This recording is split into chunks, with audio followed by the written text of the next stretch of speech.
Inteligencia emocional, Daniel Goleman. 5. Esclavos de la pasión.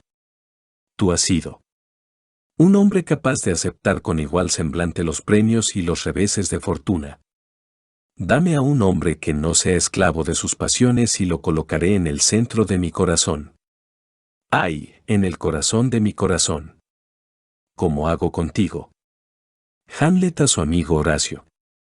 El dominio de uno mismo, esa capacidad de afrontar los contratiempos emocionales que nos deparan los avatares del destino y que nos emancipa de la esclavitud de las pasiones, ha sido una virtud altamente encomiada desde los tiempos de Platón. Como señala Page Du Bois, el notable erudito de la Grecia clásica, el antiguo término griego utilizado para referirse a esta virtud era sofrosine, el cuidado y la inteligencia en el gobierno de la propia vida. Los romanos y la Iglesia cristiana primitiva, por su parte, la denominaban temperantia, templanza, la contención del exceso emocional.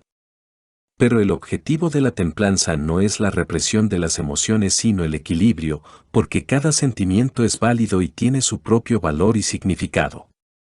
Una vida carente de pasión sería una tierra yerma indiferente que se hallaría escindida y aislada de la fecundidad de la vida misma. Como apuntaba Aristóteles, el objetivo consiste en albergar la emoción apropiada, un tipo de sentimiento que se halle en consonancia con las circunstancias. El intento de acallar las emociones conduce al embotamiento y la apatía, mientras que su expresión desenfrenada, por el contrario, puede terminar abocando, en situaciones extremas, al campo de lo patológico, como ocurre, por ejemplo, en los casos de depresión postrante, ansiedad aguda, cólera desmesurada o agitación maníaca. El hecho de mantener en jaque a las emociones angustiosas constituye la clave de nuestro bienestar emocional. Como acabamos de señalar, los extremos, esto es, las emociones que son desmesuradamente intensas o que se prolongan más de lo necesario, socavan nuestra estabilidad. Pero ello no significa, en modo alguno, que debamos limitarnos a experimentar un solo tipo de emoción. El intento de permanecer feliz a toda costa nos recuerda a la ingenuidad de aquellas insignias de rostros sonrientes que estuvieron tan de moda durante la década de los 70. Habría mucho que decir acerca de la aportación constructiva del sufrimiento a la vida espiritual y creativa, porque el sufrimiento puede ayudarnos a templar el alma. La vida está sembrada de altibajos, pero nosotros debemos aprender a mantener el equilibrio. En última instancia, en las cuestiones del corazón es la adecuada proporción entre las emociones negativas y las positivas la que determina nuestra sensación de bienestar. Esto es, al menos, lo que nos indican ciertos estudios sobre el estado de ánimo en los que se distribuyeron avisadores, aparatos que sonaban aleatoriamente a cientos de mujeres y de hombres, con la función de recordarles que debían registrar las emociones que estaban experimentando en aquel mismo instante. No se trata, pues, de que, para ser felices, debamos evitar los sentimientos angustiosos, sino tan solo que no nos pasen inadvertidos y terminen desplazando a los estados de ánimo más positivos. Aun quienes atraviesan episodios de enojo o depresión aguda disponen, a pesar de todo, de la posibilidad de disfrutar de cierta sensación de bienestar si cuentan con el adecuado contrapunto que suponen las experiencias alegres y felices. Estos estudios también confirman la escasa relación existente entre el bienestar emocional de la persona y sus calificaciones académicas o su CI, lo cual demuestra la independencia de las emociones con respecto a la inteligencia académica. De la misma forma que existe un murmullo continuo de pensamientos en el fondo de la mente, también podemos constatar la existencia de un constante ruido emocional. Despiértese a alguien, por ejemplo, a las 6 de la mañana o a las 7 de la tarde y descubrirá que siempre se halla en un determinado estado de ánimo. Por supuesto que, en 2 mañanas diferentes, uno puede hallarse en 2 estados de ánimo muy distintos, pero, cuando tratamos de determinar el estado de ánimo general de una persona a lo largo de las semanas o los meses, los datos obtenidos tienden a reflejar su sensación global de bienestar. Y también resulta evidente que los sentimientos muy intensos son relativamente raros y que la mayor parte de las personas vivimos en una especie de término medio gris, en una suave montaña rusa emocional apenas salpicada de ligeros sobresaltos. Llegar a dominar las emociones constituye una tarea tan ardua que requiere una dedicación completa y es por ello por lo que la mayor parte de nosotros solo podemos tratar de controlar, en nuestro tiempo libre, el estado de ánimo que nos embarga. Todo lo que hacemos, desde leer una novela o ver la televisión, hasta las actividades y los amigos que elegimos, no son más que intentos de llegar a sentirnos mejor. El arte de calmarse a uno mismo constituye una habilidad vital fundamental, y algunos intérpretes del pensamiento psicoanalítico, como, por ejemplo, John Bowlby y D.W. Winnicott consideran que se trata del más fundamental de los recursos psicológicos. En teoría, los niños emocionalmente sanos aprenden a calmarse tratándose a sí mismos del modo en que han sido tratados por los demás, y es así como se vuelven menos vulnerables a las erupciones del cerebro emocional. Como ya hemos visto, el diseño del cerebro pone de manifiesto que tenemos escaso o ningún control con respecto al momento en que nos veremos arrastrados por una emoción y que tampoco disponemos de mucho margen de maniobra sobre el tipo de emoción que nos aquejará. Lo que tal vez sí se halla en nuestra mano es el tiempo que permanecerá una determinada emoción. El problema no estriba tanto en la diversidad emocional que reflejan, por ejemplo, la tristeza, la preocupación o el enfado, ya que normalmente estos estados de ánimo desaparecen con el tiempo y paciencia, como en el hecho de que su desmesura y su inadecuación conlleva los más sombríos matices, la ansiedad crónica, la furia desbocada y la depresión. Tanto es así que, en sus manifestaciones más graves y persistentes, su erradicación puede llegar a requerir medicación, psicoterapia o ambas cosas a la vez. Uno de los indicadores de la autorregulación emocional es el hecho de saber reconocer en qué momento la excitación crónica del cerebro emocional es tan intensa como para requerir ayuda farmacológica. Por ejemplo, 2/3 de las personas que sufren de trastornos maníaco-depresivos no han recibido nunca tratamiento médico al respecto. Pero el hecho es que el litio u otros fármacos más vanguardistas pueden llegar a frustrar el ciclo característico del trastorno maníaco-depresivo, en el que se alternan la euforia caótica y la grandiosidad con la irritación y la rabia. Uno de los problemas característicos de los trastornos maníaco-depresivos es que, cuando la persona está inmersa en plena crisis maníaca, se halla plenamente convencida de que no necesita ningún tipo de ayuda a pesar de las desastrosas decisiones que pueda estar tomando. Así pues, la medicación psiquiátrica brinda a las personas que están atravesando este tipo de episodios un instrumento para manejar más adecuadamente sus vidas. Pero cuando se trata de superar un tipo más habitual de estados negativos solo contamos con nuestros propios recursos. Como ha señalado Diane Thais, psicóloga de la Case Western Reserve University que interrogó a más de 400 personas sobre las diferentes estrategias que utilizaban para superar los estados de ánimo angustiantes y sobre el grado de éxito que éstas les procuraban, estos recursos no siempre se mostraron lo suficientemente eficaces. Hay que decir, para comenzar, que no todos los encuestados partían de la premisa de que fuera necesario cambiar los estados de ánimo negativos. La investigación de Thais puso de manifiesto la existencia de cerca de un 5% de puristas del estado de ánimo, es decir, personas que afirmaban que ellos nunca trataban de cambiar un determinado estado de ánimo porque, en su opinión, todas las emociones son naturales y deben experimentarse tal y como se presentan, por más desalentadoras que resulten.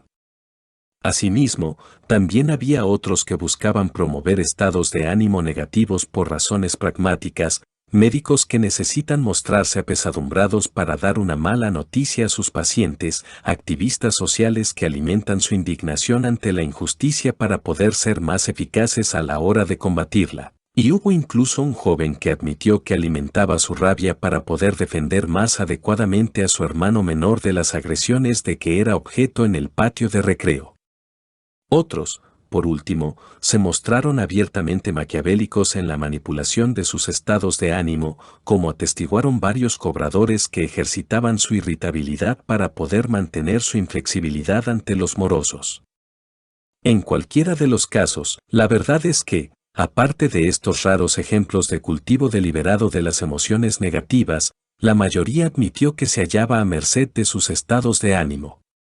Los caminos que emprende la gente para sacudirse de encima los estados de ánimo perturbadores son decididamente muy heterogéneos.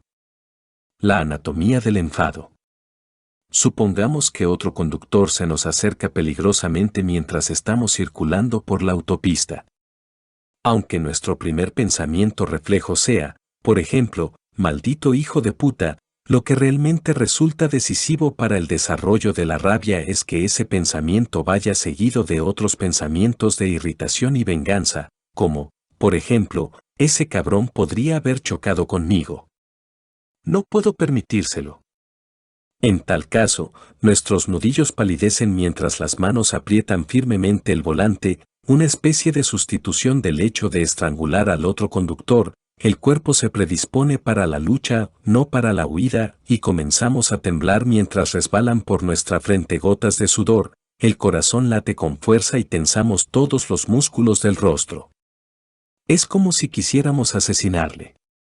Entonces es cuando oímos el claxon del coche que nos sigue y nos damos cuenta de que, después de haber evitado por los pelos la colisión, hemos aminorado la marcha inadvertidamente y estamos a punto de explotar y proyectar toda nuestra rabia sobre ese otro conductor. Esta es la sustancia misma de la hipertensión, de la conducción imprudente y hasta de muchos accidentes de automóvil. Comparemos ahora esta secuencia del desarrollo de la rabia con otra línea de pensamiento más amable hacia el conductor que se ha interpuesto en nuestro camino. Es muy posible que no me haya visto o que tenga una buena razón para conducir de ese modo, probablemente una urgencia médica. Esta posibilidad atempera nuestro enfado con la compasión o, al menos, con cierta apertura mental que permite detener la escalada de la rabia. El problema estriba, como nos recuerda el desafío de Aristóteles, en tener el grado de enfado apropiado, ya que, con demasiada frecuencia, la rabia escapa a nuestro control. Benjamin Franklin expresó muy acertadamente este punto cuando dijo: siempre hay razones para estar enfadados, pero estas rara vez son buenas. Existen, claro está, diferentes tipos de enfado. Es muy probable que la amígdala sea el principal asiento del súbito chispazo de ira que experimentamos hacia el conductor cuya falta de atención ha puesto en peligro nuestra seguridad. Pero, en el otro extremo del circuito emocional, el neocórtex tiende a fomentar un tipo de enfados más calculados, como la venganza fría o las reacciones que suscitan la infidelidad y la injusticia.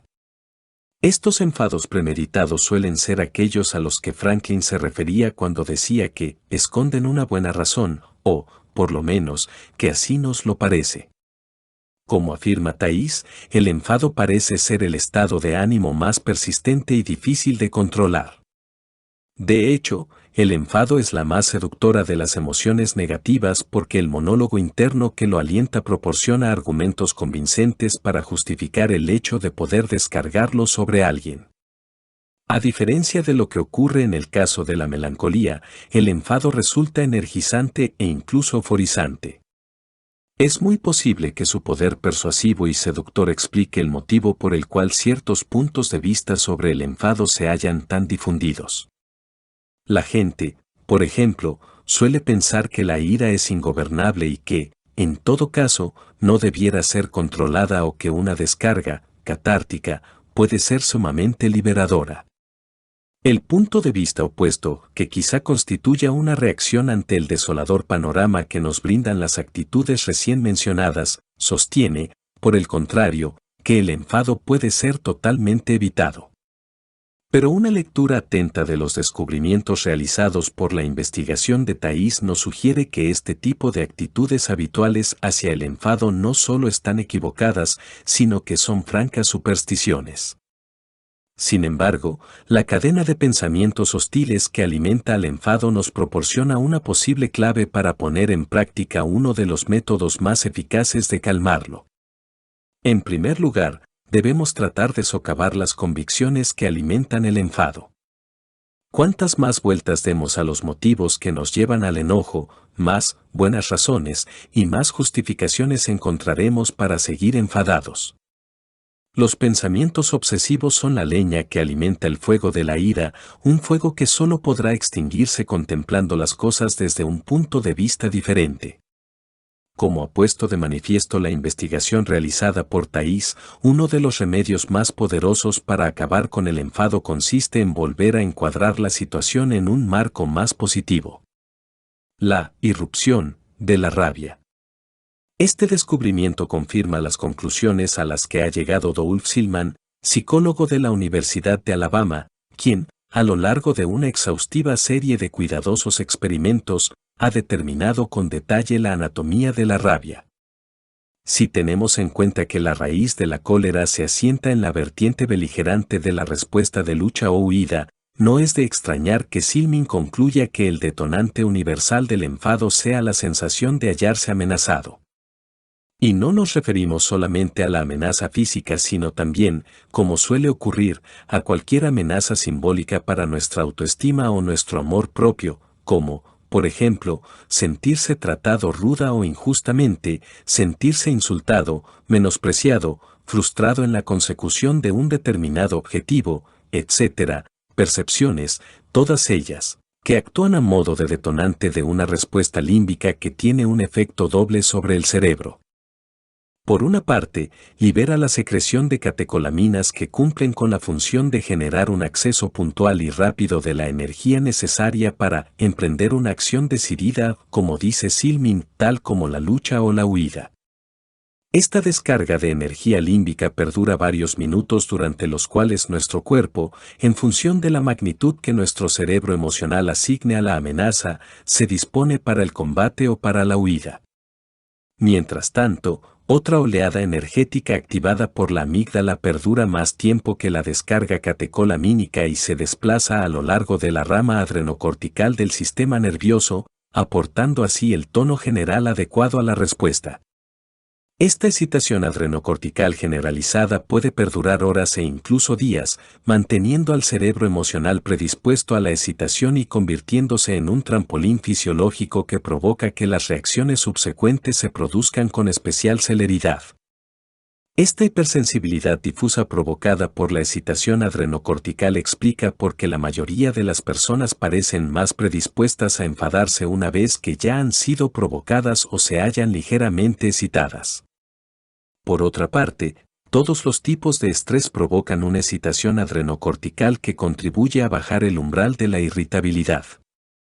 De este modo, después de un duro día del trabajo, una persona se sentirá especialmente predispuesta a enfadarse en casa por las razones más insignificantes, el ruido o el desorden de los niños, por ejemplo, razones que en otras circunstancias no tendrían el poder suficiente para desencadenar un secuestro emocional.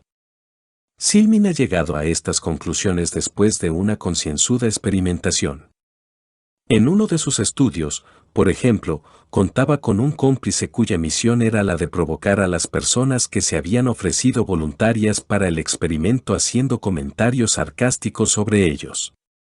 Seguidamente, los voluntarios veían una película divertida u otra de carácter más perturbador. A continuación, se les ofrecía la ocasión de desquitarse de quien les acababa de criticar pidiéndoles que valorasen lo que, en su opinión, debía pagársele. Los resultados demostraron claramente que la intensidad de su venganza era directamente proporcional al grado de excitación que habían experimentado durante la contemplación de la película. Así pues, quienes acababan de ver la película más desagradable se mostraban más enfadados y ofrecían las peores valoraciones. El enfado se construye sobre el enfado. La investigación realizada por Silman parece explicar la dinámica inherente a un drama familiar doméstico del que fui testigo cierto día que me hallaba de compras en el supermercado. Al otro extremo del pasillo podía oírse el tono mesurado y amable de una joven madre que se dirigía a su hijo con un escueto. «Devuelve eso a su sitio». «Pero yo lo quiero», gimoteaba el pequeño, aferrándose con más fuerza a la caja de cereales con la imagen de las tortugas ninja. «Ponlo en su sitio», dijo la madre con un tono de voz que comenzaba a traslucir una cierta irritación. En aquel momento, una niña más pequeña, que iba sentada en el asiento del carro, tiró al suelo el tarro de gelatina que estaba mordisqueando y, al derramarse por el suelo, la madre comenzó a vociferar. «Toma», dijo furiosa mientras le daba un bofetón. A continuación, arrebató la caja de manos del niño, la arrojó al anaquel más cercano y, levantando a su hijo velozmente del suelo por la cintura, lo llevó a rastras pasillo adelante mientras empujaba el carro amenazadoramente.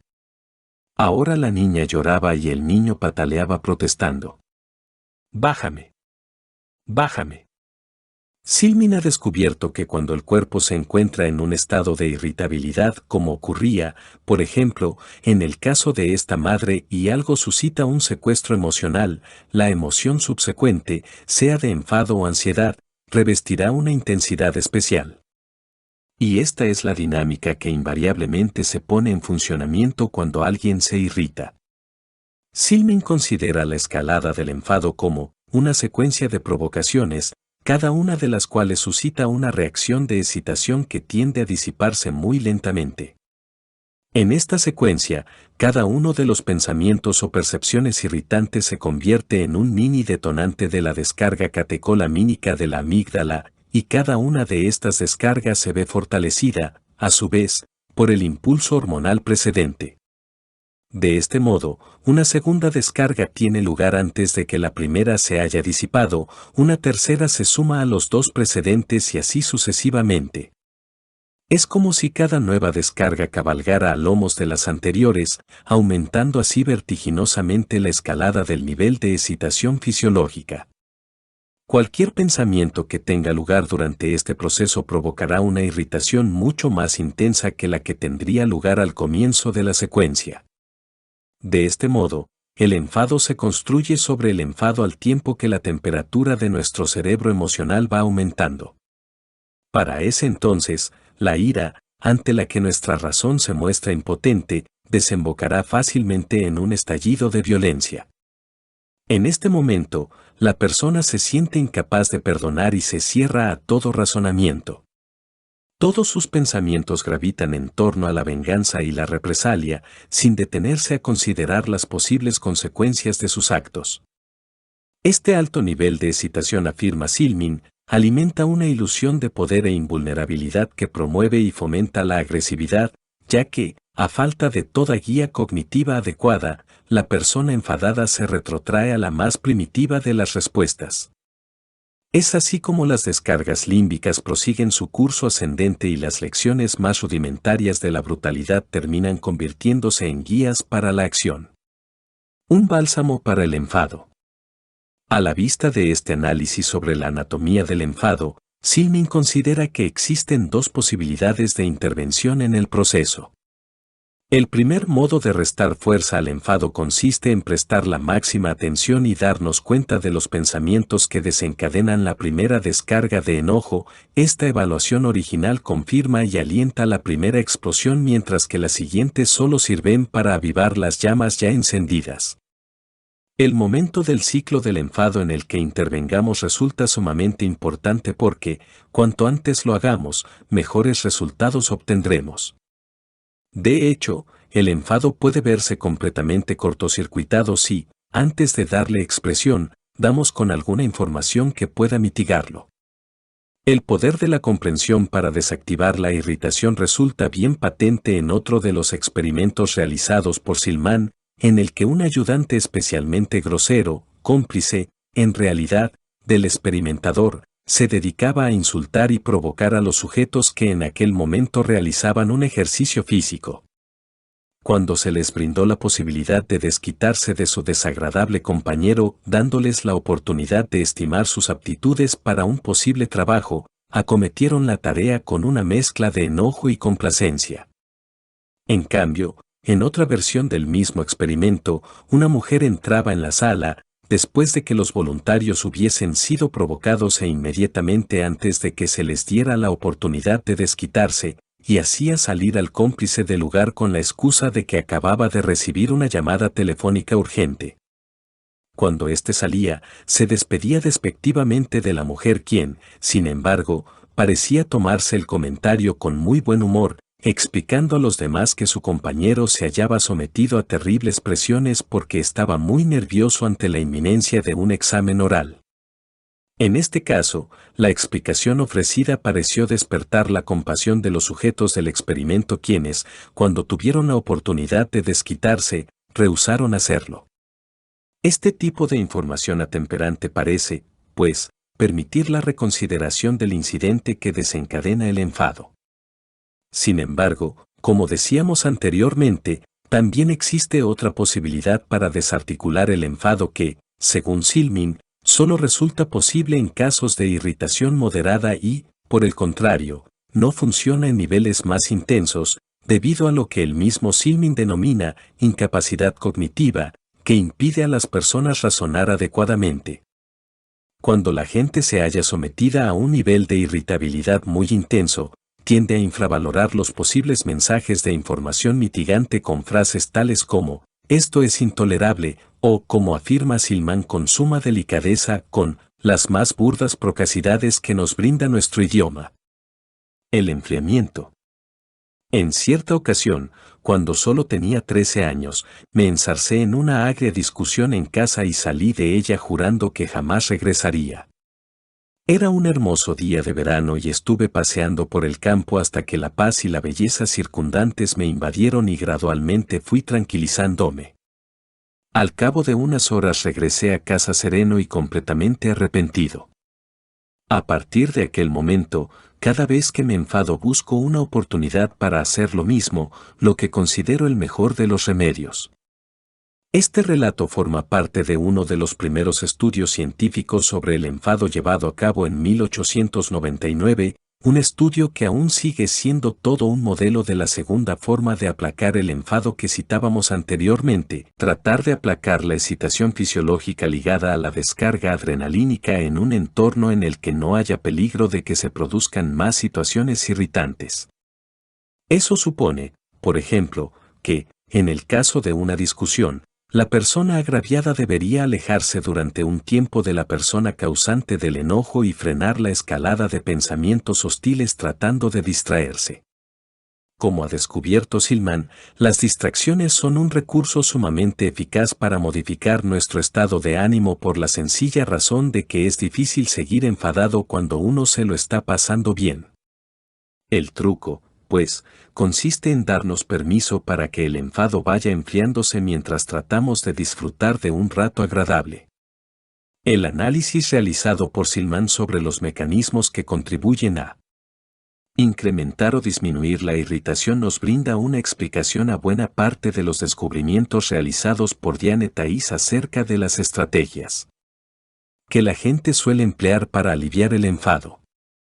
Una de tales estrategias claramente eficaz consiste en retirarse y quedarse a solas mientras tiene lugar el proceso de enfriamiento. Para la gran mayoría de los varones esto se traduce en dar un paseo en automóvil, una actividad que concede una tregua mientras uno conduce y, que según me confesó Thais, la hace conducir ahora con mayor precaución.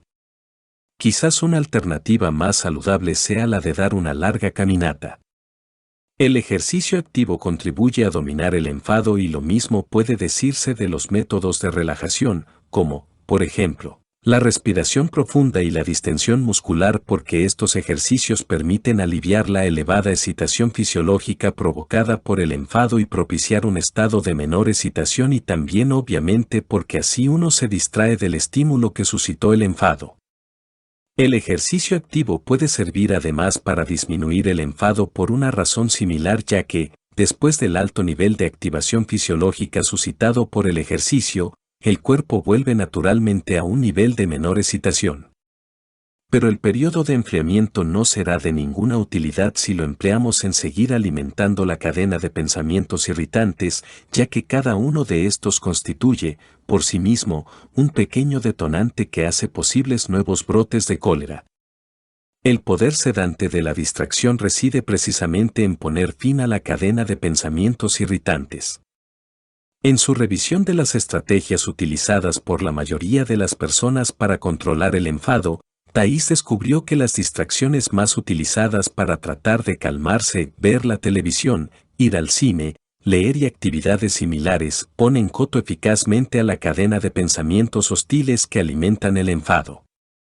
También tenemos que matizar, no obstante, como ha explicado Thais, que actividades tales como comer e ir de compras no tienen el mismo efecto, ya que resulta sumamente sencillo proseguir con nuestros pensamientos de indignación mientras recorremos los pasillos de un centro comercial o damos buena cuenta de un pastel de chocolate.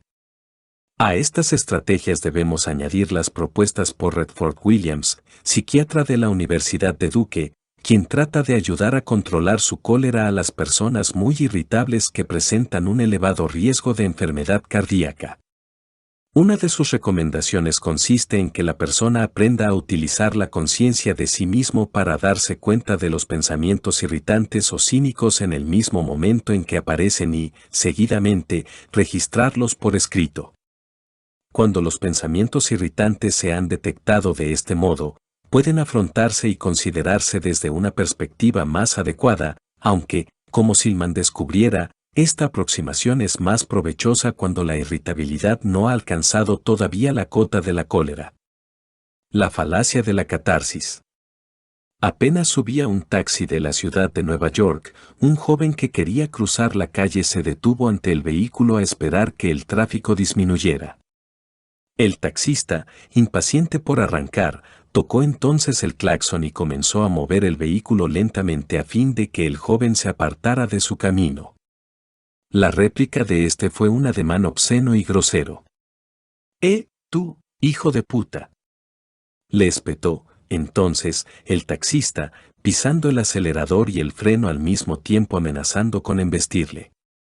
Ante aquella intimidación, el joven se hizo a un lado bruscamente y descargó un puñetazo sobre la carrocería del taxi mientras éste trataba de abrirse paso a través del tráfico.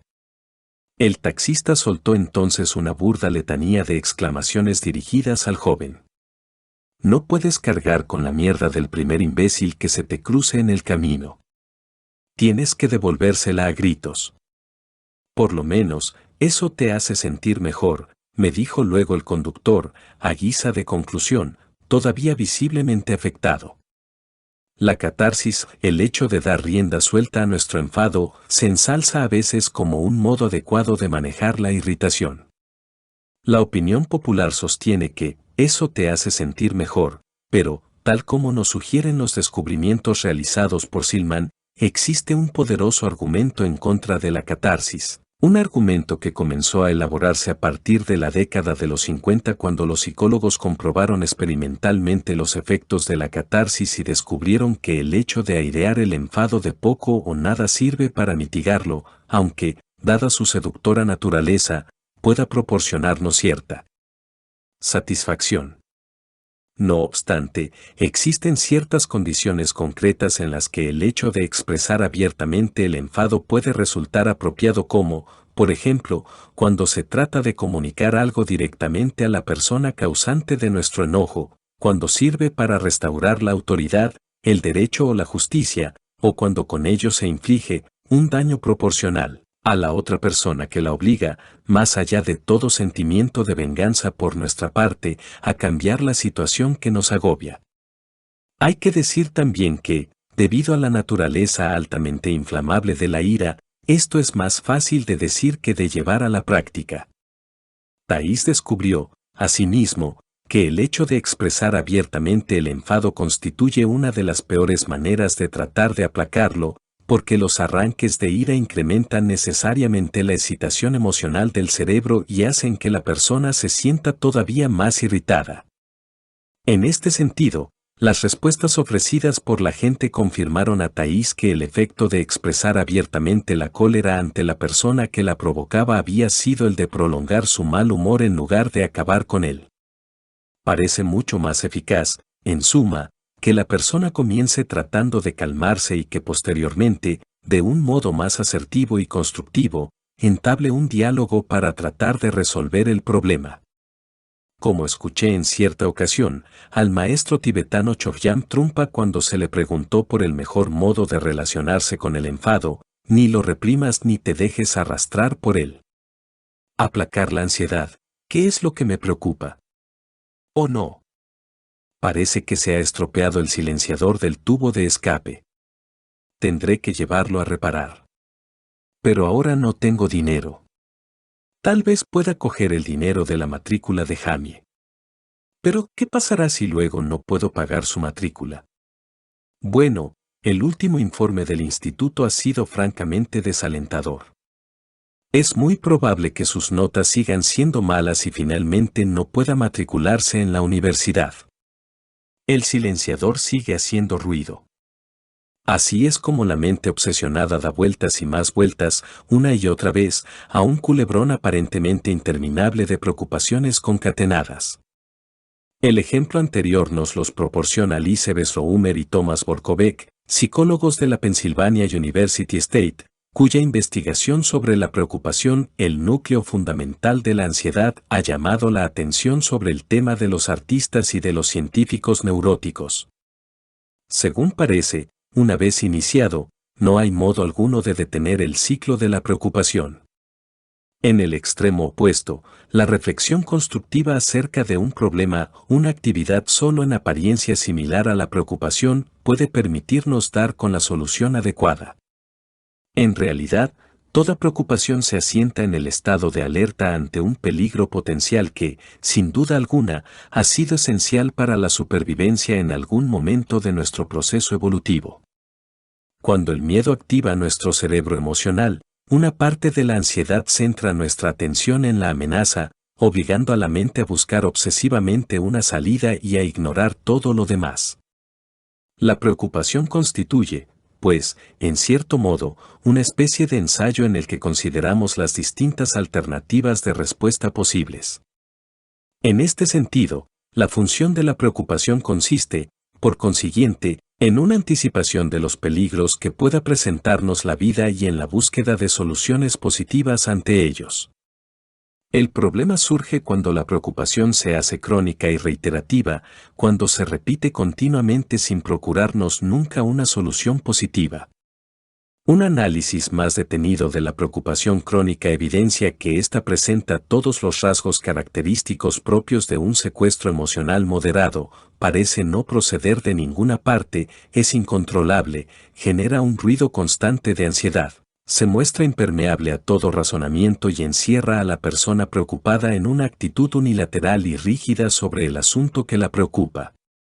Cuando el ciclo de la preocupación se intensifica y persiste, ensombrece el hilo argumental hasta desembocar en arrebatos nerviosos, fobias, obsesiones, compulsiones y auténticos ataques de pánico. En cada uno de estos desórdenes la preocupación se centra en un contenido diferente. En el caso de la fobia, la ansiedad se fija en la situación temida, en las obsesiones se ocupa en impedir algún posible desastre. Por último, en los ataques de pánico suele gravitar en torno a la muerte o a la misma posibilidad de sufrir un ataque de pánico. El denominador común de todas estas condiciones es una falta de control sobre el ciclo de la preocupación. Por ejemplo, una mujer aquejada de un trastorno obsesivo-compulsivo se veía obligada a ejecutar una serie de ceremonias rituales que le ocupaban la mayor parte del tiempo que pasaba despierta, como ducharse durante 45 minutos varias veces o lavarse las manos 5 minutos seguidos 20 o más veces al día. No se sentaba a menos que antes hubiera limpiado el asiento con alcohol para esterilizarlo. Tampoco podía tocar a niño o a animal alguno porque, según decía, estaban demasiado sucios. En realidad, todos estos comportamientos compulsivos estaban motivados por un miedo mórbido a los gérmenes, puesto que albergaba el temor constante de que, si no se lavaba y esterilizaba, terminaría enfermando y moriría. Otra mujer que estaba siendo tratada de un trastorno de ansiedad generalizada, la etiqueta psicológica utilizada para referirse a una persona excesivamente aprensiva, respondió del siguiente modo a la petición de que durante un minuto expresara en voz alta sus preocupaciones. Podría no hacerlo bien. Sonaría tan artificial que no nos permitiría hacernos una idea correcta de la realidad de mi problema y lo que necesitamos es comprender esa realidad. Porque si no vemos la realidad jamás me pondré bien y, si no me pongo bien, jamás podré llegar a ser feliz. En este despliegue de preocupación sobre preocupación, el mismo hecho de pedirle al sujeto que expresara en voz alta sus preocupaciones durante un minuto provocó una escalada que terminó desembocando, poco después, en una conclusión auténticamente catastrófica: jamás llegaré a ser feliz. El ciclo de la preocupación suele comenzar con un relato interno que salta de un tema a otro y que no suele incluir la representación imaginaria del infortunio en cuestión. En efecto, las preocupaciones son de carácter más auditivo que visual, es decir, se expresan en palabras y no en imágenes, un hecho muy importante a la hora de intentar controlarlas. Borkovec y sus colegas comenzaron a estudiar la preocupación en sí misma cuando estaban tratando de encontrar un tratamiento para el insomnio. La ansiedad, como han observado otros investigadores, tiene una manifestación cognitiva, los pensamientos preocupantes, y otra somática, evidenciada por los síntomas fisiológicos típicos de la ansiedad, como el sudor, la aceleración del ritmo cardíaco o la tensión muscular. Sin embargo, como descubrió Borkovec, el problema principal de la gente que padece insomnio no es la excitación somática sino los pensamientos intrusivos. Se trata de aprensivos crónicos que no pueden dejar de estar preocupados, por más cansados que se encuentren. Lo único que parece ayudarles a conciliar el sueño es el hecho de alejar su mente de las preocupaciones, focalizándola, en su lugar, en las sensaciones producidas por el ejercicio de algún tipo de relajación. Resumiendo, se puede cortar el círculo vicioso de la preocupación cambiando el foco de la atención. Sin embargo, la mayoría de las personas aprensivas no parecen responder a este método, y según Borkovec, esto se debe a que el ciclo de la preocupación proporciona una recompensa parcial que refuerza el hábito. El aspecto positivo, por así decirlo, de la preocupación, es que constituye una forma de afrontar las amenazas potenciales y los peligros que puedan cruzarse en nuestro camino. Como ya hemos dicho, la verdadera función de la preocupación es la de constituir una especie de ensayo frente a esas amenazas que nos ayuda a encontrar posibles soluciones.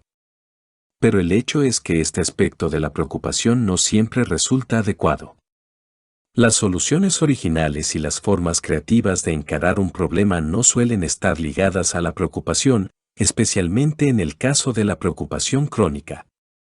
En lugar de buscar una posible solución a los problemas potenciales, los aprensivos se limitan simplemente a dar vueltas y más vueltas en torno al peligro, profundizando así el surco del pensamiento que les atemoriza. Los aprensivos crónicos pueden albergar miedos frente a un amplio abanico de situaciones, la mayoría de ellas con escasas probabilidades de ocurrir, y advierten peligros en el viaje de la vida que los demás no llegamos siquiera a barruntar. Sin embargo, según confirmaron a Borkovec algunas de estas personas, aunque la preocupación pueda ayudarles, lo cierto es que tiende a autoperpetuarse y a girar incesantemente en torno a un mismo y angustioso pensamiento. Pero, ¿por qué la preocupación puede terminar convirtiéndose en una especie de adicción mental? Posiblemente porque, como señala Borkovec, el hábito de la preocupación tiene una función similar al de la superstición. La gente suele preocuparse por cosas que tienen muy pocas probabilidades de ocurrir, como la muerte de un ser querido en un accidente de aviación, la bancarrota y similares, y todo este proceso, al menos en lo que se refiere al cerebro límbico, tiene algo de mágico.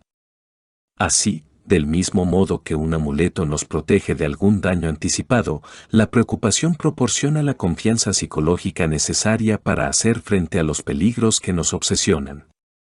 Una forma de trabajo con la preocupación. Ella se había trasladado desde el Medio Oeste hasta Los Ángeles porque un editor le había ofrecido trabajo, pero, una vez ahí, se enteró de que la editorial había sido comprada por otra empresa y se quedó sin él. Entonces empezó a trabajar como escritora independiente, una profesión muy inestable que lo mismo la sobrecargaba de trabajo que la colocaba en una precaria situación económica. No era infrecuente que tuviera que racionar las llamadas telefónicas y por vez primera carecía de seguro de enfermedad. Aquella inestabilidad la hacía sentirse tan angustiada que no tardó en descubrirse teniendo pensamientos sombríos sobre su salud, convencida de que su dolor de cabeza era el síntoma de un tumor cerebral e imaginando que iba a sufrir un accidente cada vez que tomaba el coche. Muchas veces se descubría completamente perdida en una interminable secuencia de preocupaciones que la envolvían como una especie de neblina. Como ella misma decía, sus obsesiones habían acabado convirtiéndose en una especie de adicción. Borkovec también menciona otra ventaja adicional de la preocupación, ya que, mientras la persona se halla inmersa en sus pensamientos obsesivos, no parece reparar en las sensaciones subjetivas de ansiedad, el aumento del ritmo cardíaco, la sudoración, los temblores, etc., suscitadas por esos mismos pensamientos. Así pues, la persistencia de la preocupación parece silenciar esa ansiedad, al menos en lo que respecta al ritmo cardíaco. Al parecer, la secuencia de la preocupación es la siguiente: la persona comienza advirtiendo algo que suscita la idea de alguna amenaza o un peligro potencial, una catástrofe imaginaria que, a su vez, desencadena un ataque moderado de ansiedad. Luego el aprensivo se sumerge en una serie de pensamientos de angustia, cada uno de los cuales desata nuevas preocupaciones. Mientras la atención permanezca circunscrita a este ámbito obsesivo y se mantenga focalizada en este tipo de pensamientos, conseguirá apartar de su mente la imagen original catastrófica que disparó la ansiedad. Como descubrió Borkovec, las imágenes son más poderosas que los pensamientos a la hora de activar la ansiedad fisiológica. Es por esto por lo que la inmersión en los pensamientos y la exclusión de las imágenes catastróficas es capaz de aliviar parcialmente la angustia. Y, en ese sentido, la preocupación se ve reforzada porque constituye una suerte de antídoto parcial de la angustia. Pero la preocupación crónica también resulta frustrante porque se constituye una secuencia de ideas obsesivas y estereotipadas que no aportan ninguna solución creativa que contribuya realmente a resolver el problema. Esta rigidez no solo se manifiesta en el contenido mismo del pensamiento obsesivo, que simplemente se limita a repetir la misma idea una y otra vez, sino también a nivel neurológico, en donde parece presentarse una cierta inflexibilidad cortical y una incapacidad del cerebro emocional para adaptarse a las circunstancias cambiantes.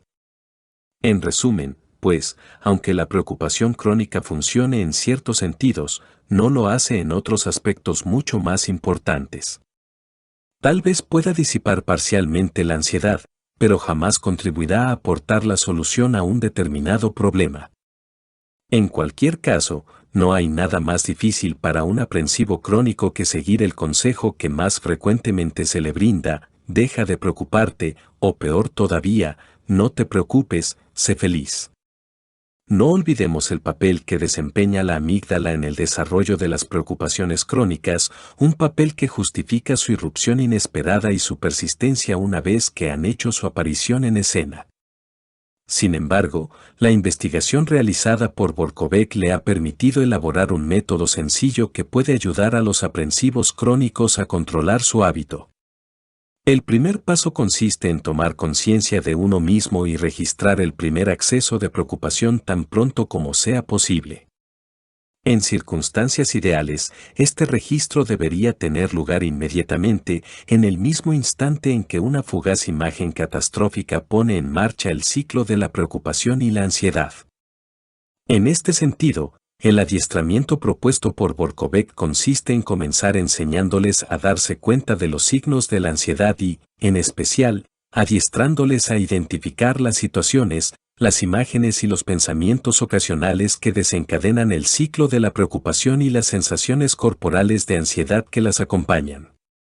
Con el debido entrenamiento, la persona puede llegar a captar el surgimiento de la preocupación en un momento cada vez más cercano al inicio de la espiral de la ansiedad. También es posible recurrir al aprendizaje de alguna técnica de relajación que la persona pueda aplicar apenas advierta el inicio del ciclo y ejercitarse en ella hasta ser capaz de utilizarla adecuadamente en el momento preciso. Sin embargo, la relajación no basta por sí sola. Las personas aprensivas también deben afrontar más activamente los pensamientos perturbadores porque, de lo contrario, la espiral de la preocupación volverá a iniciarse una y otra vez. El siguiente paso consiste en adoptar una postura crítica ante las creencias que sustentan la preocupación. ¿Cabe ciertamente la posibilidad de que ocurra el acontecimiento temido? ¿Es algo absolutamente necesario y no existe más alternativa que aceptarlo? ¿Hay algo positivo que pueda hacerse al respecto? ¿Realmente me sirve de algo dar vueltas y más vueltas a los mismos pensamientos?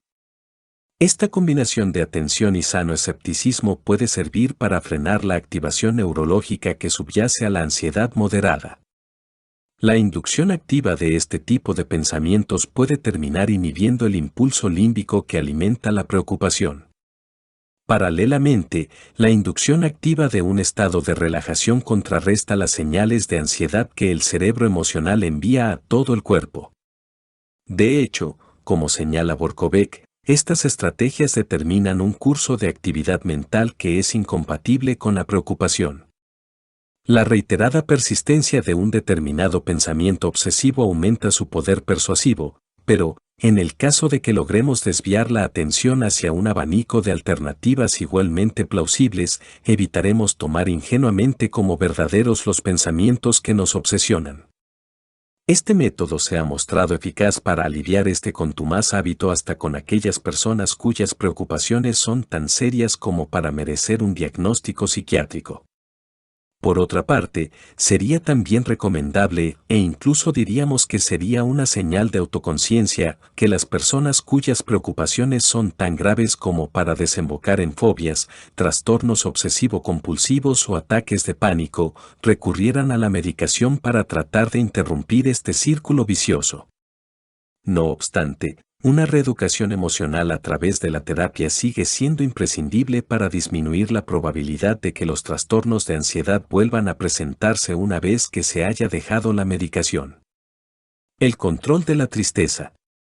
La tristeza es el estado de ánimo del que la gente más quiere despojarse y Diane Thaís descubrió que las estrategias para conseguirlo son muy variadas.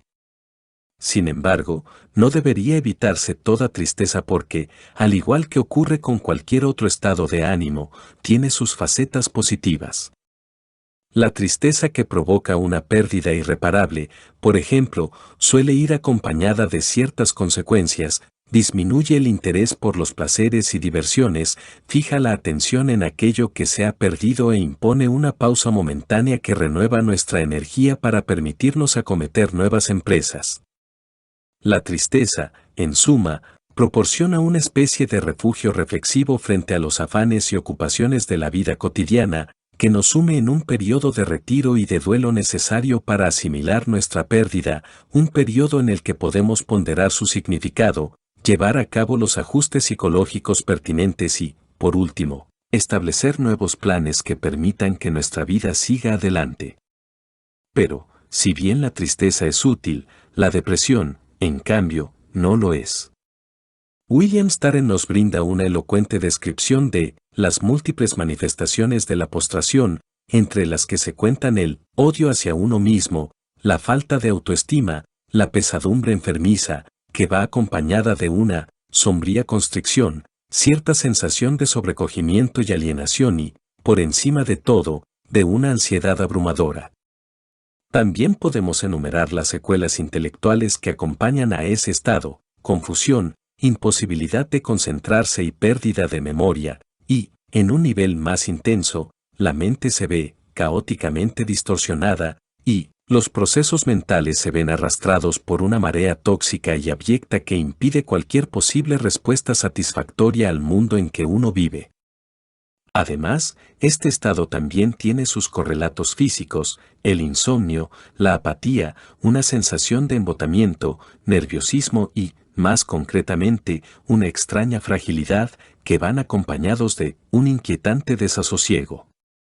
A todo ello debemos añadir también la disminución de la capacidad de gozar de las situaciones. Todas las facetas de la sensibilidad se vuelven difusas y hasta la comida parece completamente insípida. Señalemos, por último, que toda esperanza se disipa dejando el residuo de una gris llovizna de congoja, que genera una desesperación tan palpable como el dolor físico, un dolor tan insoportable que la única solución posible parece ser el suicidio. En el caso de una depresión mayor como la descrita, la vida se paraliza y parece que no exista la menor alternativa para salir de la situación. Los mismos síntomas de la depresión indican que el flujo de la vida ha quedado estancado. En el caso de Staren, la medicación y la terapia no sirvieron de gran cosa, sino que fue el paso del tiempo y el internamiento en un hospital lo que finalmente despejó su abatimiento. Pero, en lo que se refiere a la mayoría de las personas, especialmente a aquellas aquejadas de depresiones más benignas, la psicoterapia y la medicación pueden ser de gran ayuda. El Prozac es el tratamiento de moda, pero existe más de una docena de fármacos que pueden ser útiles para tratar la depresión. Sin embargo, mi principal centro de interés es la tristeza común o la simple melancolía que, en sus manifestaciones más extremas, puede llegar a convertirse, técnicamente hablando, en una depresión subclínica. Las personas con suficientes recursos internos pueden manejar por sí solas este tipo de melancolía, pero, por desgracia, algunas de las estrategias más frecuentemente empleadas resultan francamente perjudiciales y no hacen más que empeorar la situación. Una de estas estrategias consiste en aislarse, lo cual, si bien puede resultar atractivo cuando nos sentimos abatidos, también contribuye a aumentar nuestra sensación de soledad y desamparo. Esto puede explicar, en parte, por qué Thais constató que la táctica más extendida para combatir la depresión son las actividades sociales, es decir, salir a comer, ir a ver un acontecimiento deportivo o al cine, en resumen, compartir algún tipo de actividad con los amigos o con la familia. Este tipo de actividades puede ser muy eficaz siempre que quede claro que el objetivo que se pretende lograr es que la mente se olvide de su tristeza porque, en caso contrario, solo conseguirá perpetuar su estado de ánimo. En realidad, uno de los principales determinantes de la duración y la intensidad de un estado depresivo es el grado de obsesión de la persona. Preocuparse por aquello que nos deprime solo contribuye a que la depresión se agudice y se prolongue más todavía. En la depresión, la preocupación puede adoptar diferentes formas, aunque, sin embargo, todas ellas se focalizan en algún aspecto de la depresión misma como, por ejemplo, el agotamiento, la escasa motivación, la falta de energía o el poco rendimiento. Pero, por regla general, ninguno de estos pensamientos va acompañado de una acción decidida a subsanar el problema. Según la psicóloga de Stanford Susan Nolen Oexma, que se ha ocupado de estudiar a fondo el pensamiento obsesivo en las personas deprimidas, otras estrategias habituales son las de aislarse, dar vueltas a lo mal que nos sentimos, temer que nuestra pareja se aburra de nosotros y pueda llegar a abandonarnos o no dejar de preguntarnos si vamos a padecer otra noche de insomnio. La persona deprimida puede tratar de justificar este tipo de comportamiento aduciendo que solo intenta conocerse mejor a sí misma. Pero el hecho es que, en la mayoría de los casos, el deprimido solo se dedica a alimentar el sentimiento de tristeza sin ocuparse de hacer nada que pueda sacarle realmente de su estado de ánimo. La terapia puede resultar muy útil a la hora de reflexionar sobre las causas profundas de la depresión, siempre que no se trate de una mera inmersión pasiva que solo contribuye a empeorar la situación y nos permita acceder a visiones o acciones tendentes a cambiar las condiciones que la motivaron. Asimismo, el pensamiento obsesivo puede agudizar la depresión en cuanto que establece condiciones más depresivas, si cabe.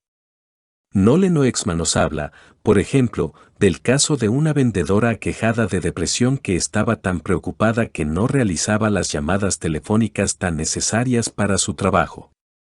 Entonces las ventas disminuyeron, lo cual reforzó su sensación de fracaso y consolidó su depresión. La distracción, por el contrario, le habría permitido copiar la energía necesaria para hacer aquellas llamadas y también le habría servido para escapar de las atenazadoras garras de la tristeza. Con ello, las ventas se habrían incrementado y habría fortalecido la confianza en sí misma, contribuyendo así, en consecuencia, a reducir su depresión. Según Nolen Oexma, las mujeres son más proclives que los hombres a obsesionarse cuando están deprimidas, lo cual podría explicar el hecho de que la cifra de mujeres diagnosticadas de depresión duplique a la de hombres. Obviamente, este no es el único factor que tener en cuenta, porque las mujeres también son más proclives a expresar abiertamente su angustia y tienen más motivos para deprimirse. Los hombres, por su parte, como muestran las estadísticas, doblan a las mujeres en su predisposición a ahogar sus penas en alcohol. Ciertas investigaciones han puesto de manifiesto que la terapia cognitiva orientada a modificar estas pautas de pensamiento resulta tan eficaz como la medicación a la hora de tratar la depresión leve, y es superior a ella en cuanto a prevenir su retorno. Dos estrategias, en concreto, se han mostrado especialmente eficaces en esta lucha. Una de ellas consiste en aprender a afrontar los pensamientos que se esconden en el mismo núcleo de la obsesión, cuestionar su validez y considerar alternativas más positivas. La otra consiste en establecer deliberadamente un programa de actividades agradables que procure alguna clase de distracción. Una de las razones por las cuales la distracción puede ser un remedio eficaz es que los pensamientos depresivos tienen un carácter automático y se introducen de manera inesperada en la mente. Aun en el caso de que la persona deprimida trate de eliminar los pensamientos obsesivos, no resulta fácil conseguirlo. Una vez que el tren de los pensamientos depresivos se ha puesto en marcha, resulta muy difícil detener el continuo proceso de asociaciones mentales que desencadena. Un estudio realizado con personas deprimidas a quienes se pidió que ordenaran frases con palabras desordenadas al azar, tuvieron mucho más éxito con los mensajes negativos, el futuro me parece sombrío, que con los más optimistas, el futuro me parece espléndido. La depresión es un estado de ánimo que tiende a perpetuarse y a eclipsar incluso las distracciones elegidas por el sujeto. Cuando Richard Wenslev, psicólogo de la Universidad de Texas, llevó a cabo una investigación en la que proporcionó a varias personas deprimidas una lista de actividades para apartar de sus mentes un hecho triste como, por ejemplo, la muerte de un amigo, casi todos ellos eligieron las alternativas menos risueñas. En su opinión, las personas deprimidas deben hacer el sobreesfuerzo de prestar atención a algo que pueda animarlos y poner un cuidado especial en no elegir inconscientemente todo aquello que les hunda nuevamente, como, por ejemplo, una película o una novela muy triste. Los elevadores del estado de ánimo. Imagine que está conduciendo en medio de la niebla por una carretera desconocida, empinada y tortuosa, y que, de pronto, un coche sale bruscamente de una vía lateral pocos metros delante de usted sin darle tiempo siquiera a detenerse. Lo único que puede hacer es pisar a fondo el pedal del freno, con lo cual su vehículo derrapa de un lado a otro de la calzada. Un instante antes de oír el ruido del impacto metálico y de los cristales rotos, se da cuenta de que el otro coche está lleno de niños y de que es un transporte escolar que va camino de la escuela. Luego, tras el breve silencio que sucede a la colisión, oye un coro de llantos y se las arregla como puede para correr hasta el otro coche. Entonces descubre consternado que uno de los niños está tendido en el suelo completamente inerte y se siente invadido por el sentimiento de culpa de haber sido el causante de una tragedia. Escenas tan estremecedoras como la que acabamos de describir se utilizaron en uno de los experimentos realizados por Wenslev para impresionar a los sujetos que participaban en él. La tarea que debían llevar a cabo era la de apartar la escena de sus mentes y registrar, durante un periodo de 9 minutos, el número de pensamientos ligados a la escena. Este experimento puso de relieve que, a medida que iba pasando el tiempo, la mayoría de los participantes tendían a pensar cada vez menos en las escenas perturbadoras, pero los deprimidos, por el contrario, mostraban un marcado incremento en el número de pensamientos intrusivos, llegando incluso a pensar tangencialmente en la escena mientras se hallaban inmersos en actividades distractivas. Y, lo que es todavía más significativo, los voluntarios deprimidos solían distraerse recurriendo a otro tipo de pensamientos aflictivos para tratar de apartar de su mente la escena en cuestión. Como me dijo Wentzler, las asociaciones de pensamientos no solo se basan en su contenido sino también según el propio estado de ánimo. Las personas contamos con un repertorio de pensamientos negativos que acuden a nuestra mente con mayor facilidad cuando estamos alicaídos. Quienes son más proclives a la depresión tienden a establecer fuertes lazos asociativos entre estos pensamientos, de modo que, una vez que se ha evocado un determinado estado de ánimo negativo, resulta mucho más difícil suprimirlo. Por más irónico que pueda parecer, las personas deprimidas tienden a distraerse recurriendo a otros pensamientos depresivos, con lo cual lo único que consiguen es profundizar todavía más su depresión. Según afirma una teoría, el llanto puede constituir un método natural para reducir los niveles de neurotransmisores cerebrales que alimentan la angustia. Pero, aunque el hecho de llorar puede romper a veces el maleficio de la tristeza, también puede obsesionar a la persona con la causa de su aflicción. La idea de que el llanto es bueno resulta un tanto equívoca porque, cuando refuerza el ciclo de pensamientos obsesivos, solo sirve para prolongar el sufrimiento. La distracción, en cambio, es capaz de romper la cadena de pensamientos sombríos que sostiene a la depresión.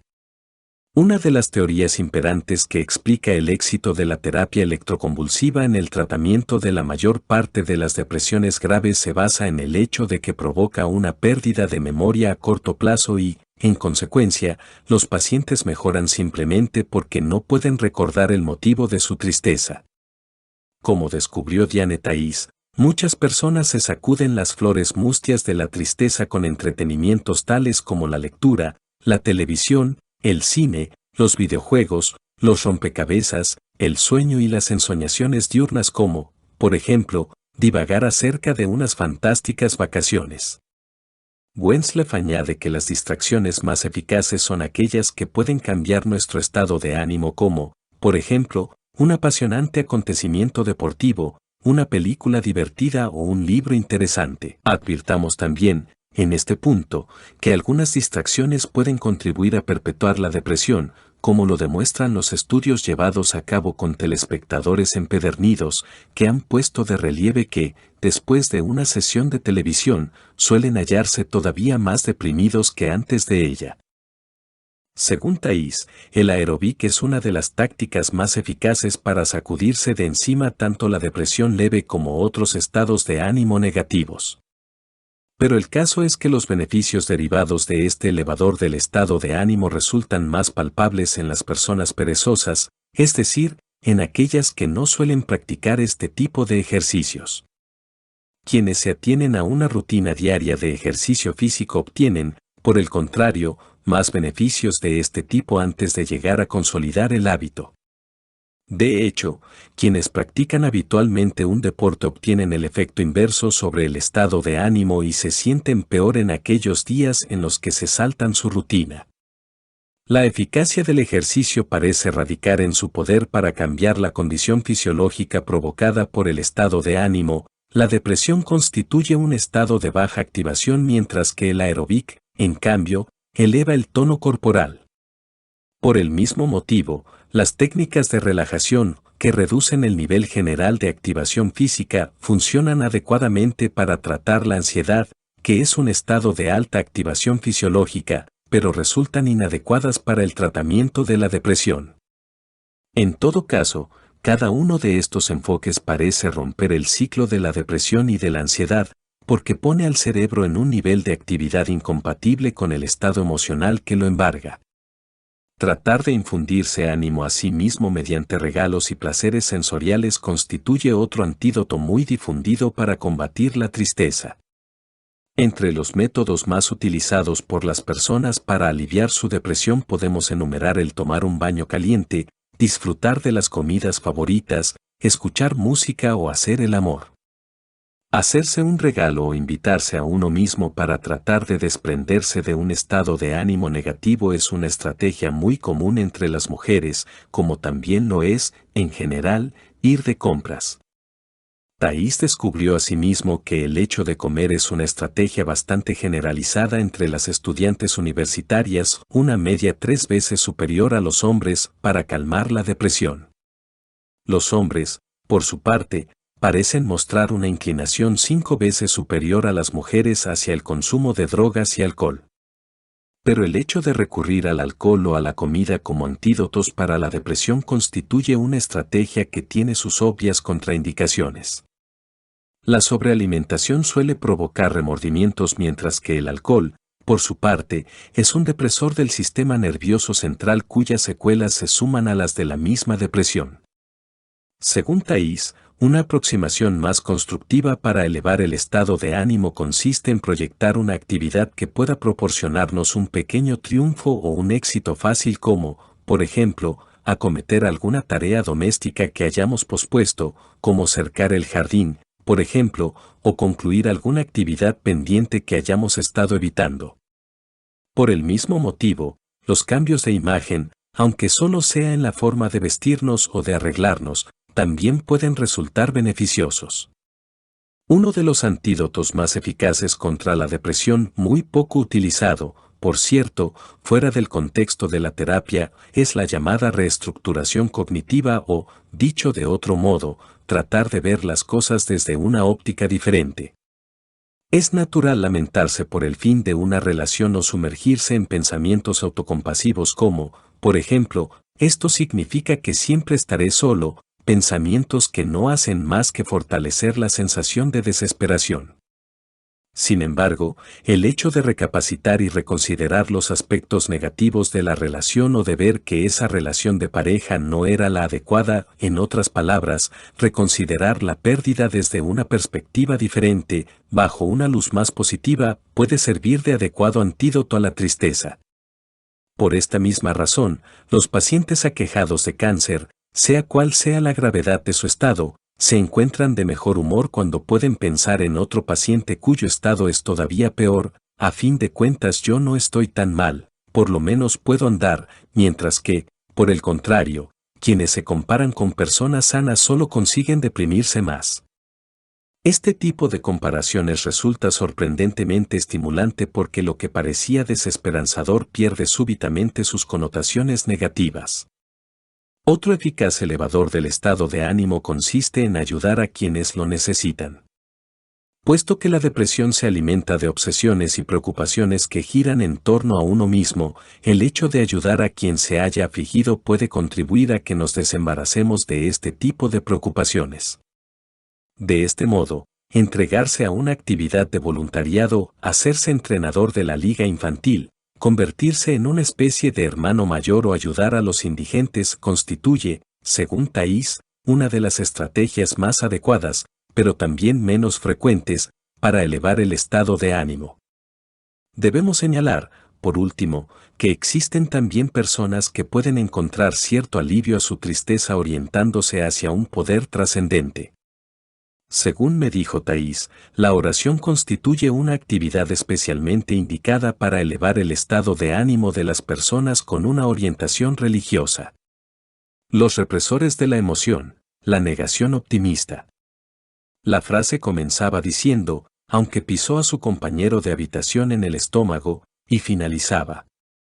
Solo quería encender la luz.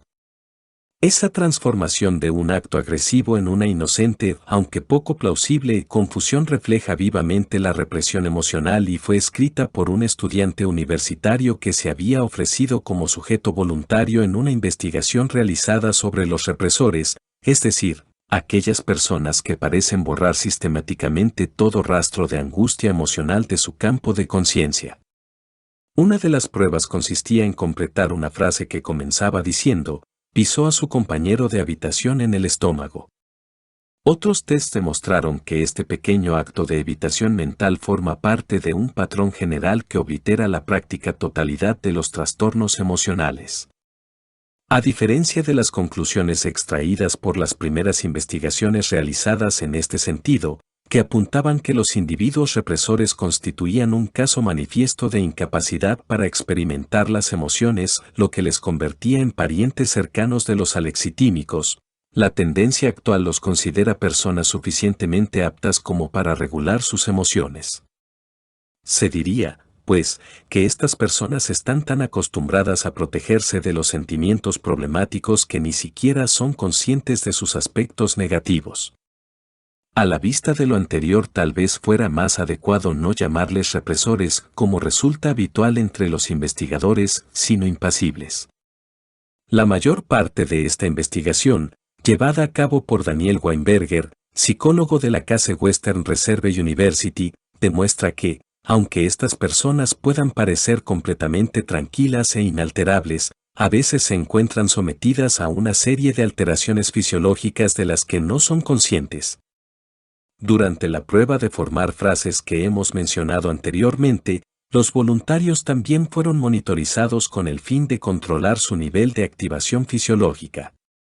De este modo, el barniz de calma que aparentan los represores se ve desmentido por el elevado grado de agitación corporal que evidencian los síntomas manifiestos de ansiedad, aceleración del ritmo cardíaco, sudoración y aumento de la tensión arterial, cuando deben enfrentarse a la tarea de completar la frase sobre un compañero de habitación violento u otras similares. Sin embargo, cuando se le pregunta al respecto afirman rotundamente que se sienten perfectamente tranquilos. Esta continua falta de sintonía con respecto a emociones tales como el enfado y la ansiedad son bastante habitual y, según Weinberger, afecta a 1 de cada 6 personas. Las causas teóricas que explican los motivos por los cuales un niño desarrolla este patrón de relación con sus emociones son muy distintas. Una de ellas, por ejemplo, afirma que se trata de una estrategia de supervivencia ante una situación problemática tal como un padre alcohólico en una familia que ni siquiera admite la existencia del problema. Otra posibilidad consiste en tener unos padres que son ellos mismos represores emocionales y que de este modo transmiten el continuo ejemplo de una despreocupación o de una rigidez muscular que se refleja en la elevación del labio superior ante cualquier sentimiento angustioso. O tal vez se trate simplemente de un rasgo heredado. En cualquier caso, todavía no estamos en condiciones de determinar cómo y a qué altura de la vida se origina esta pauta de conducta. Sin embargo, en el momento en que las personas represoras alcanzan la madurez, ya se muestran fríos e indiferentes cuando se sienten coaccionados. Lo que todavía nos queda por determinar, de hecho, es cuán calmos y fríos se mantienen en realidad. Es posible que realmente no sean conscientes de los síntomas físicos que provocan las emociones perturbadoras y que simplemente estén fingiendo una tranquilidad aparente. La respuesta a esta pregunta nos la brinda la hábil investigación llevada a cabo por Richard Davidson, psicólogo de la Universidad de Wisconsin y anterior colaborador de Weinberger.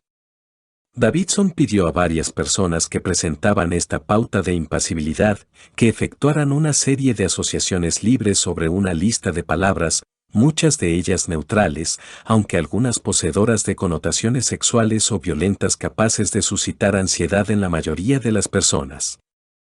La investigación puso de manifiesto que las asociaciones realizadas con las palabras más perturbadoras, aquellas cuyos síntomas fisiológicos revelaban una evidente respuesta de angustia, también demostraban un claro intento de eliminar las connotaciones más negativas.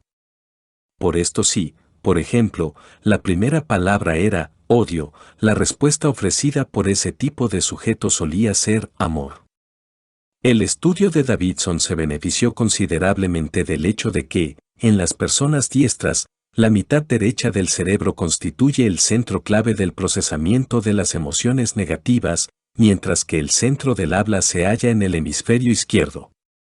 Cuando el hemisferio derecho reconoce una palabra perturbadora, transmite esta información al centro del habla a través del cuerpo calloso, que conecta a ambos hemisferios cerebrales, y es entonces cuando aparece una palabra como respuesta.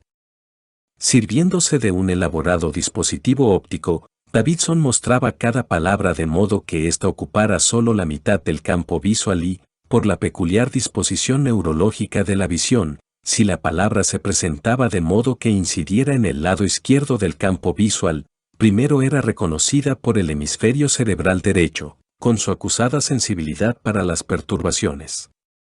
Si, por el contrario, incidía en el lado derecho del campo visual, la señal era captada por el hemisferio cerebral izquierdo sin experimentar ninguna alteración. Asimismo, cuando las palabras problemáticas se presentaban de tal modo que eran captadas fundamentalmente por el hemisferio cerebral derecho, se producía una demora en la respuesta de las personas impasibles. En cambio, no había ningún intervalo apreciable en la velocidad de asociación frente a las palabras neutras, y el retraso solo aparecía cuando las palabras se presentaban ante el hemisferio derecho, pero no ante el izquierdo. Dicho de otro modo, la impasibilidad parece originarse en un mecanismo neural que lentifica o interfiere con el flujo de información perturbadora.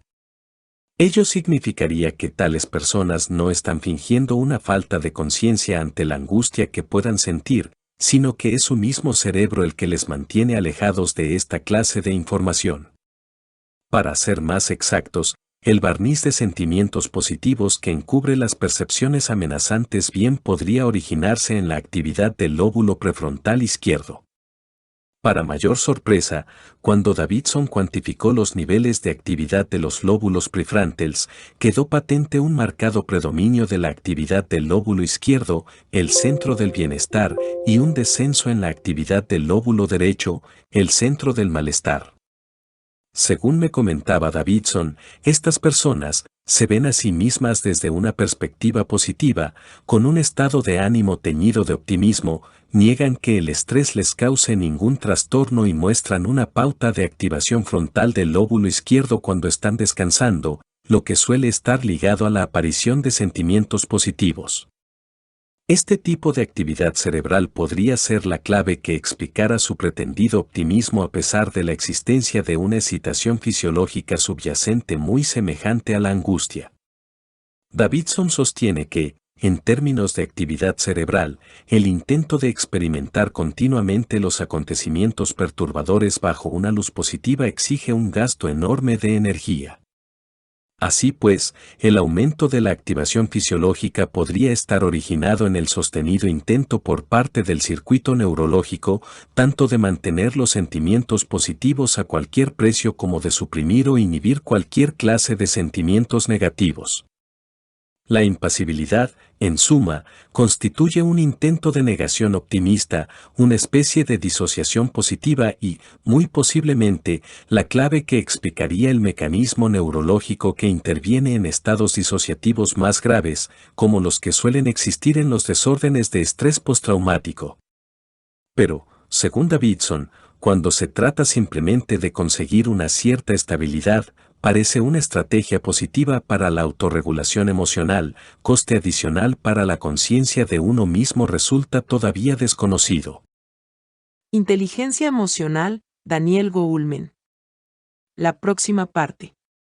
6. La aptitud maestra. Audio Gala YT. Suscríbete al canal, dale like y comenta. Muchas gracias.